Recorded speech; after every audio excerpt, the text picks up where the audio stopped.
5 senador sa minorya ang naghain ngayon ng resolusyon na humihimok kay Senator Bato de la Rosa na sumuko sa mga otoridad. Tumangging magkomento riyan si de la Rosa.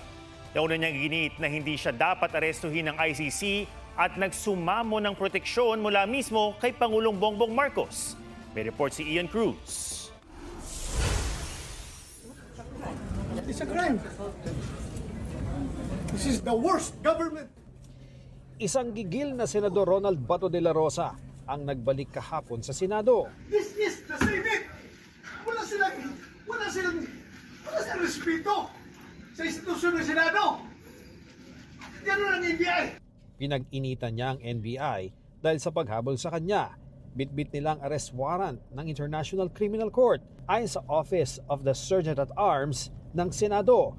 Pasado alas 3 ng hapon kahapon nang makarating sa ground floor ng parking ng Senado si De La Rosa. Initially kasi si General Bato naman naglalakad lang siya but when they noticed na may humahabol sa kanila, then doon sila nagsimulang tumakbo.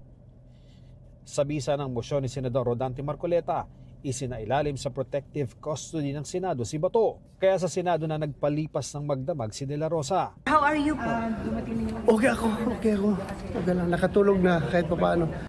Sa sesyon ngayong araw, nakita pa siyang naiyak habang kausap si Senador Bongo. May sentimental lang na sinabi si Bungo sa akin. Bumigay ako. Ano sinabi niya? Privilege sa communication yun between friends. Wala pa raw balak umalis ng Senado si De La Rosa. Hanggang kailan po Yes, ba ang ma'am. plano Oo. nyo? Hanggang kailan? Oo, Pwede ba yun habang buhay na lang kayo mananatili dyan? Well, talaga, hindi ko talaga alam kung what comes next after this. Hindi pwedeng kupkupin.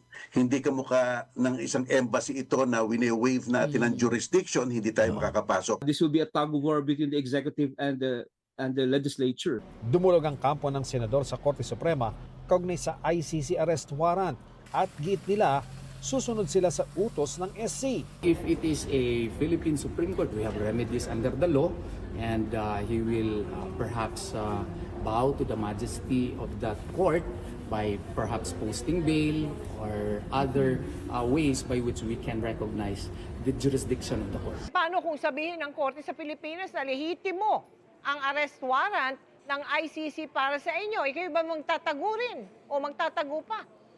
Or pwede bang mangyari na talagang pupunta na kayo, sasama na kayo? Sa ngayon, Mel, wala akong dinidevise na plan, options, alternatives.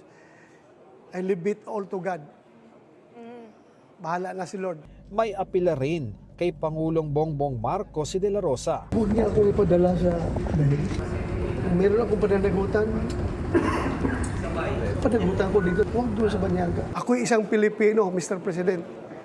I need your protection. Maski naman po yung mga EJK victims ay humihingi rin po ng proteksyon sa gobyerno. So, ang akusadong katulad ni Senator Bato ay humingi ng proteksyon. Lahat naman po ay bibigyan ng proteksyon na naaayon sa batas. May tugon din ang Malacanang sa mga naging pahayag ni De La Rosa sa Pangulo. Nag-iisip-isip rin siya na baka darating rin ang araw na ikaw rin, sir, ay malagay sa sitwasyon ko. Malagay sa sitwasyon ni Pangulong Duterte. Sana tinanong niyo muna kung anong kaso. Kasi kung pag-uusapan natin kung madadala siya sa dahig, that's definitely impossible. Kasi ang Pangulo ay hindi nag-commit ng EJK. Isa si De La Rosa sa mga tinukoy na co-perpetrator sa Crimes Against Humanity case ni dating Pangulong Rodrigo Duterte dahil sa madugong drug war. Wala akong tinatay na tao at wala akong inutusan na patayin ninyo yan. Si Vice President Sara Duterte, nakaalyado ni De La Rosa, hindi raw nagustuhan ang tangkang pag-aresto kay Bato. Mali yan.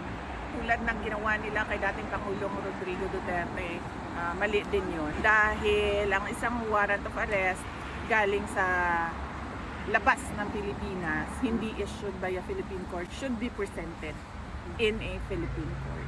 Batay sa saligang batas, ang mga mambabatas na ligtas sa pag-aresto kapag nakasesyon ng Kongreso ay iyong may kasong ang parusa ay kulong na hanggang 6 na taon. At dahil ang Crimes Against Humanity ay kulong habang buhay ang parusa, para sa ilang eksperto sa international law, pwedeng arestuhin si Bato.